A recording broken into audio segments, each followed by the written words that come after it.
return for another comedy episode of Our Miss Brooks Transcribed.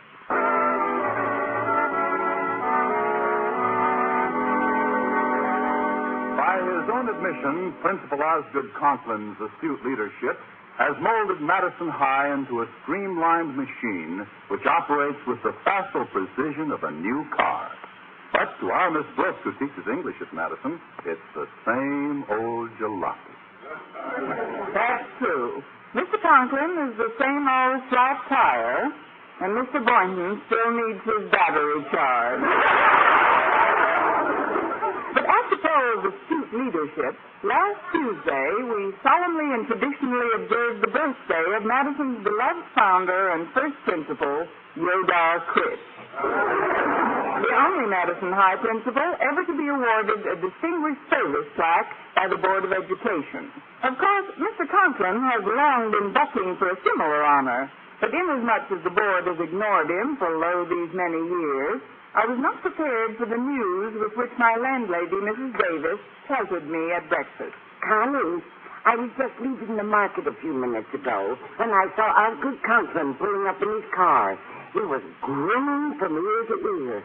What happened? Did he run over a teacher? No, dear. Something wonderful happened to him. He caught pneumonia? I'm serious, Connie. Last night he received a telegram from Mr. Stone, the head of the board, informing him that they decided to award him a plaque for distinguished service to Madison High. You're kidding. No, it's true. And was he proud? Why, when he showed me the telegram, his chest was all puffed up. Fine. Now it'll blend neatly with the rest of his anatomy. How come you did your shopping so early this morning, Mrs. Davis? Well, I wanted to pick up some groceries for my sister Angela. A dreadful thing happened to her at the drugstore yesterday, poor thing. Angela's the absent-minded one in the family, you know. What happened to her? What happened to who, dear?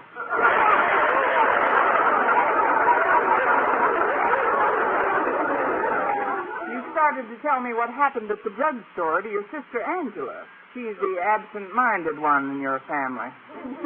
She certainly is. Well, I'll just get these dishes cleaned up. Mrs. Davis, something dreadful happened at the drugstore. When, Connie? In the spring of 48. Now, what happened to Angela? Oh, her.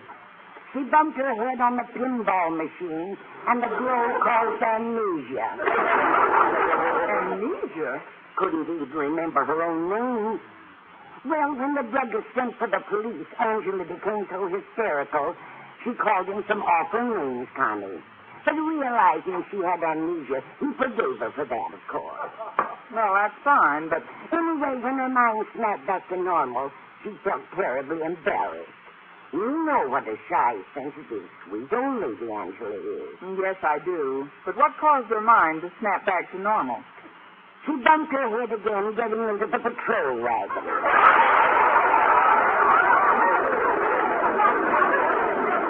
That second blow on the head often cures amnesia, you know.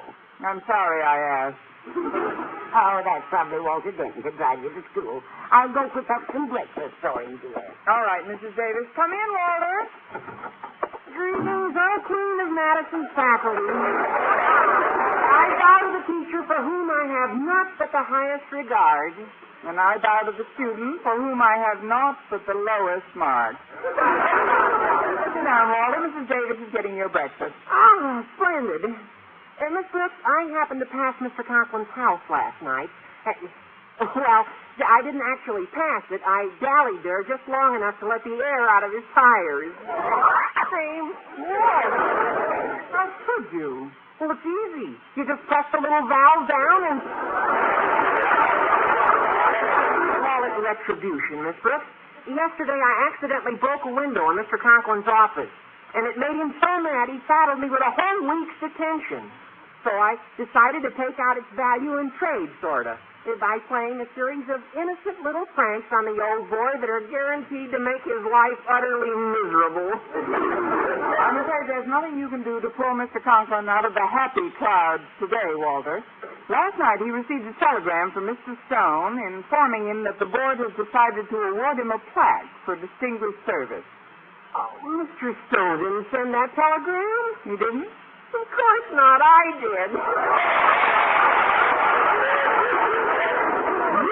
I consider that little beauty my prize, Frank, Miss Brooks. I'm setting him up to an awful letdown, comprenez-vous? You see, all day he'll be madly awaiting that silly plaque, and when he doesn't get it, tell belly drop. Well, you've gone much too far, Walter. When Mr. Conklin discovers what you've done, it's my guess that you'll be expelled from school. Well, so how's he going to find out?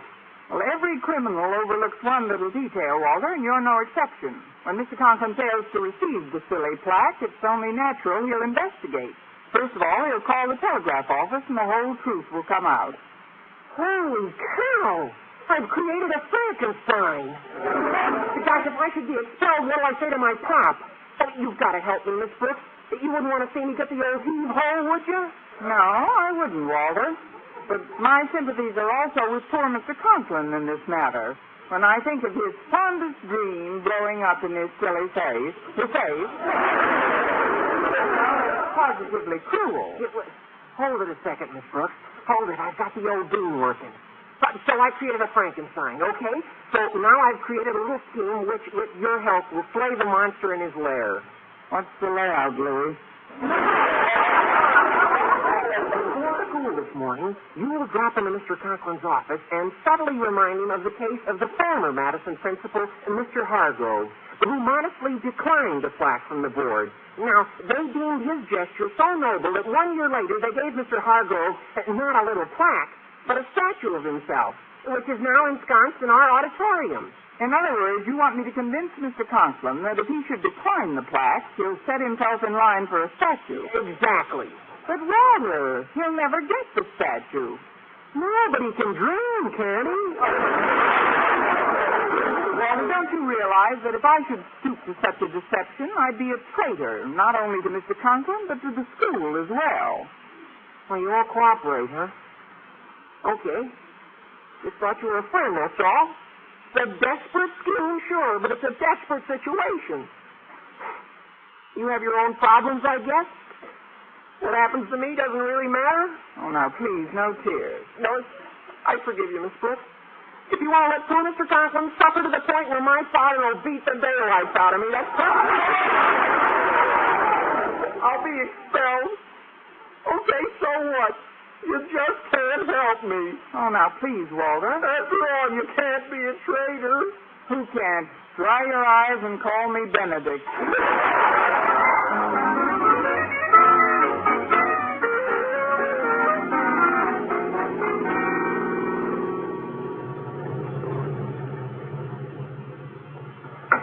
Morning, Harriet.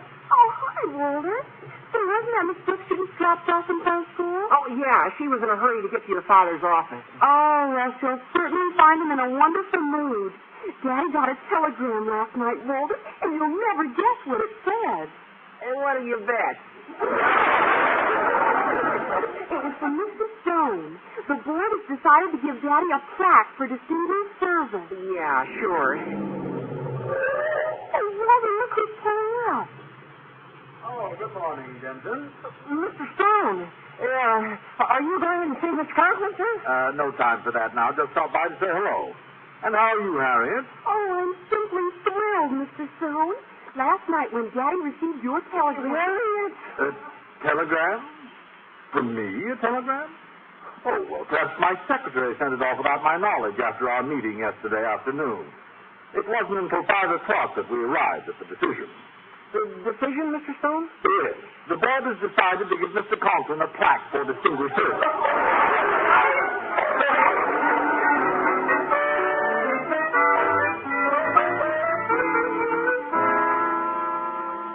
I'm glad you opened my eyes, Miss Brooks.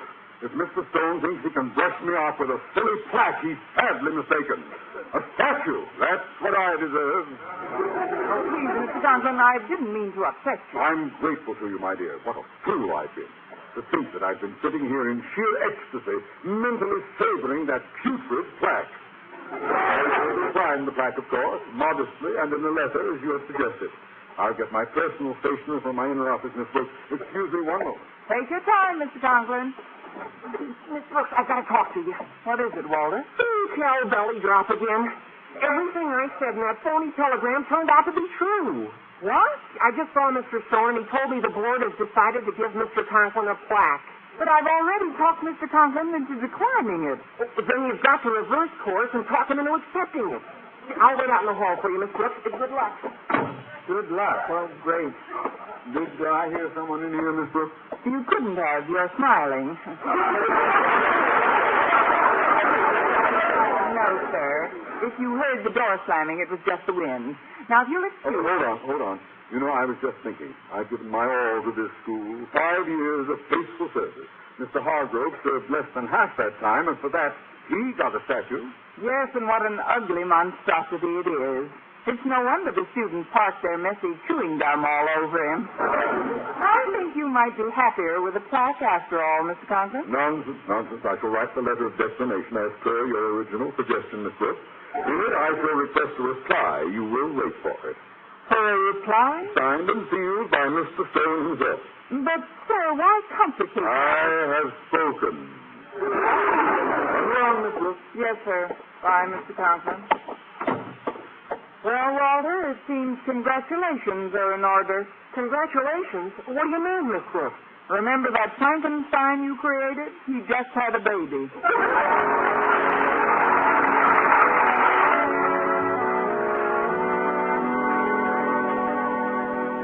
Well, there I was, Connie Brooks, bride of Frankenstein.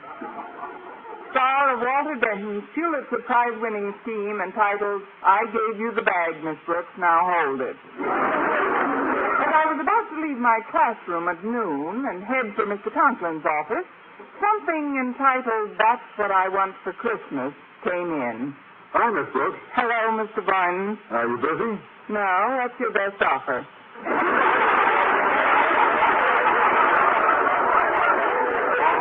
Oh, skip it, Mr. Boynton. Can you excuse me? I've got to run over to Mr. Conklin's office. Walter Denton is in trouble up to my neck. Yes, I know. Walter confessed the entire story to me, hoping that I could come up with a solution. But I'm afraid that's not up to me, Miss Brooks. You're carrying the ball. It's not a ball, it's a bomb. Let's bounce it over to Mr. Conklin's office together, shall we? I'll be happy to tag along if you don't mind. Say, I met Mrs. Davis as she was heading to the school cafeteria. I promised to join her for lunch, in fact. Mrs. Davis is in the cafeteria? Well, yes. She said she just didn't feel like dining at home alone. When Mr. Conklin lets you go, Miss Brooks, do you think you might join us? I don't know. I may join the Foreign Legion instead. I saw Mr. Conklin briefly at 11 o'clock, and he was practically throwing a fit because Mr. Hargrove received a statue from the board. Ingrates, he called them, particularly Mr. Stone. Really, I've never seen him so furious. Well, that was at 11 o'clock, Miss Brooks. Maybe he's calmed down a little by now. Well, here's his office. I'll soon find out. Come in if you dare.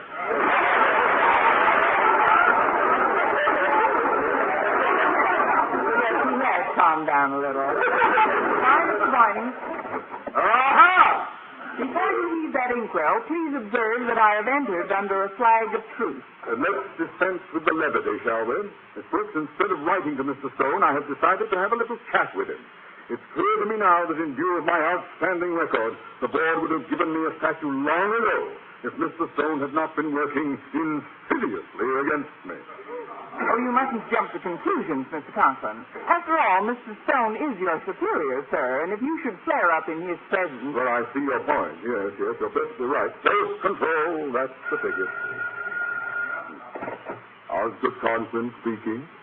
Hello, Osgood. This is Mr. Stone. Mr. Stone, eh? I've instructed the gentleman in our office to deliver your plaque just as... Oh, pipe down, you ingrate! Mr. Conklin. What's that? Osgood, I said this is Mr. Stone. Mr. Stone, Mr. Stone, Mr. Stone, Mr. Stone. you Mr. Stone. I bet you let Mr. Hargrove call you Charlie. Rank discrimination. That's what it is. I've had just about enough of you. Goodbye, you stockhead! Well, I guess I sold him off, Miss Brooks. There's absolutely nothing he can do about it except fire me. If he thinks I'm going to grovel... Fire me!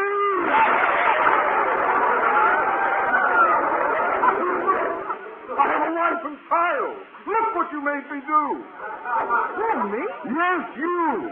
I was perfectly content with my little plaque until you came in and steamed me up. Now Mr. Stone will have my job. My little family will starve. Holy Toledo, look out the window. That man coming up the walk with the briefcase. The man Mr. Stone sent over with my plaque. He wants the plaque on a statue. All I want is my job. I call Mr. Stone a fathead. Well, it's possible he'll forgive you for that, sir. You know, Mrs. Davis's sister Angela, she called the druggist some terrible names, and he forgave her. Come to think of it, though, she had amnesia at the time. Amnesia? That's it. I didn't know what I was saying. I wasn't in my right mind. Oh, now, please, Mr. Conklin. It's the only way out. Hello, my name is Turner. Mr. Conklin, I presume? Mr. Conklin, who's Mr. Conklin? Well,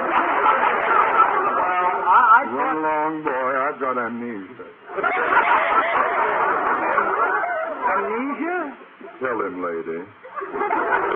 Yes, sir. Mr. Turner, I'm Miss Brooks. Brooks. Who's Brooks?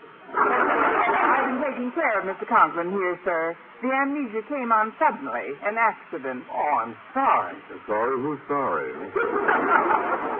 Excuse me, folks. Will you have lunch with me, Daddy? Daddy? Who's Daddy? Daddy! Don't call me Daddy. I never saw you before in my life. Daddy! Daddy? Who's Daddy? Don't look at me. I'm not Daddy.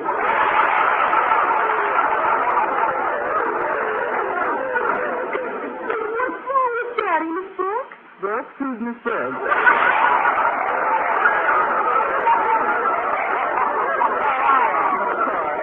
Harriet, your daddy has received a blow on the head. Yes, he has amnesia, child. Amnesia? Amnesia? Who's amnesia? You'll allow me to use the phone, Miss Brooks. I'll inform the authorities. They've already been informed. They're picking Daddy up in an hour. Oh, no! Harriet, later on I will explain how everything happened. Now, you go have lunch and don't worry. All right, Miss Brooks. Goodbye, Daddy. Oh, poor Daddy.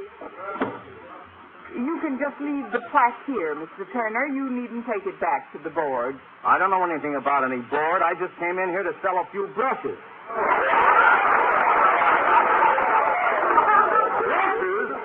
Get out, you nincompoop! Boy, this guy is wacky, all right. You bet I'll get out. Bye, Mr. Conklin. I think I'll toddle off to lunch now. Not so bad.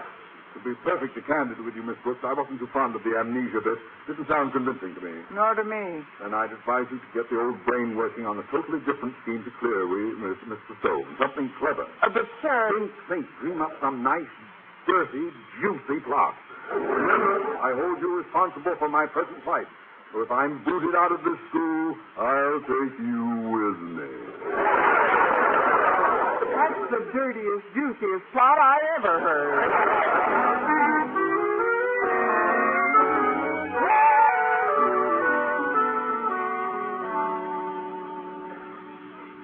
He didn't even recognize me. His own daughter. My goodness. You poor kid. Don't cry, Harriet. It was a blow on the head. Miss Brooks said the authorities are going to pick him up in an hour. They're going to put Daddy away. Oh, it'll not only ruin his life, but mine and Mother's as well. Gosh, if there were anything we could possibly do to restore his memory, you could certainly depend on us, Harriet. But we're powerless. Wait, I have it. Why not give Mr. Conklin another blow on the head? That's what cured my sister Angela's amnesia. Say, I've read about that in medical books, Harriet. If a person is stricken with amnesia due to a blow on the head, a second blow does sometimes restore his memory. Yeah. And you don't have to wait an hour. It's instantaneous. As soon as he gets whacked.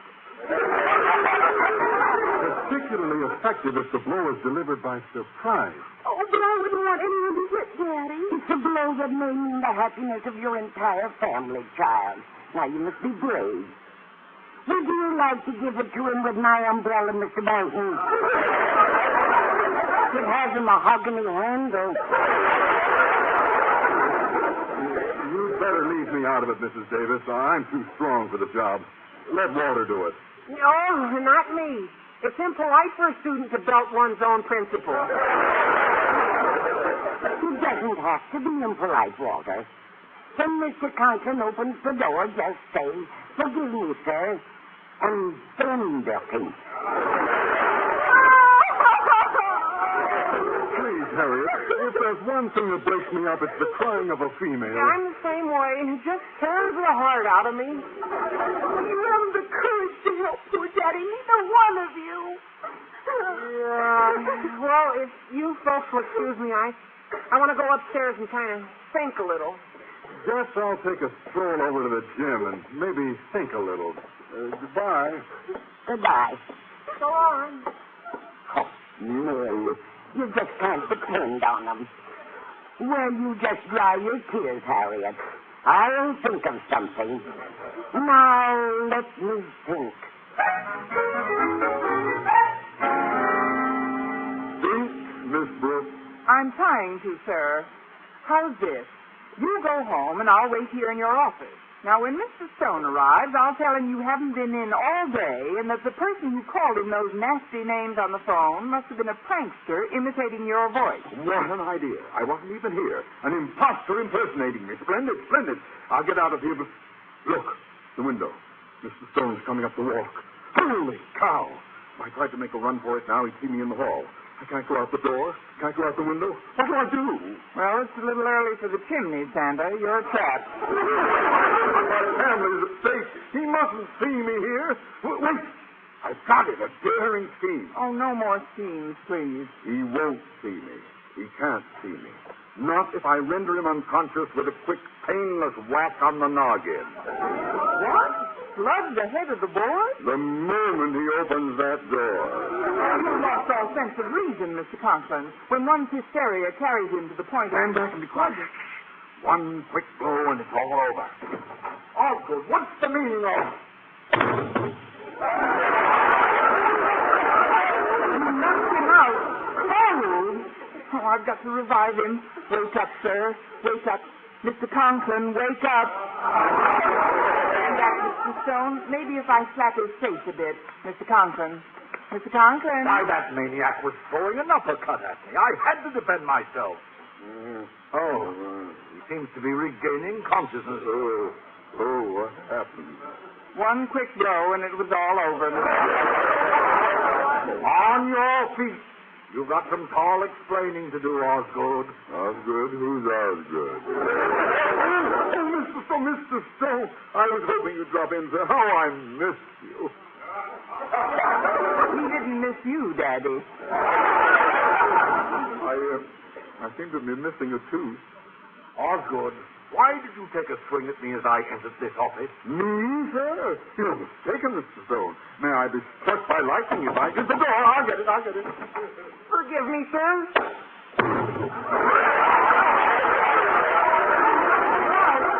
Wake up. Mr. Conklin, wake up. Please, sir.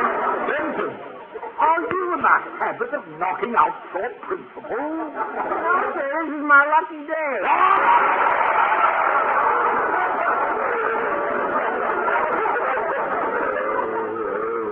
What happened? You were struck by 16-year-old lightning. Good heavens, I seem to be missing him. Another blow, another tooth. That's life, Mr. Conklin. What in the world is going on here? The door. I'll get it. Oh, forgive me, Osgood.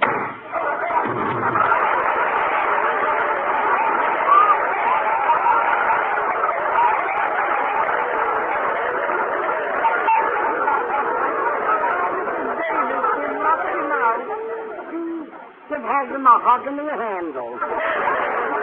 Mr. Mr. Conklin. Wake up, sir. What happened? You've now lost 4 teeth, sir. Would you like to try for 8? I demand an explanation. Osgood? I can't talk now. I'm a sick man. I'm very weak. By all, I'm going home. Forgive me, sir.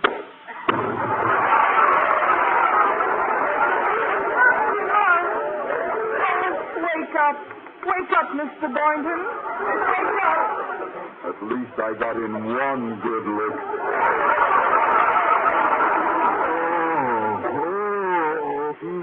Miss Brooks, what happened? Don't look now, Mr. Boynton, but all you want for Christmas is your 2 front teeth.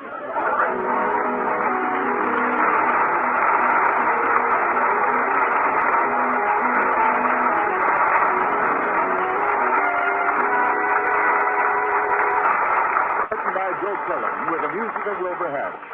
Mr. Conklin was played by Gale Gordon. Others in tonight's cast were Jane Morgan, Dick Crenna, Bob Rockwell, Gloria McMillan, and Mary Jane Cross. This is Wendell Niles inviting you to be with us again next Sunday at the same time for another comedy episode of Our Miss Brooks.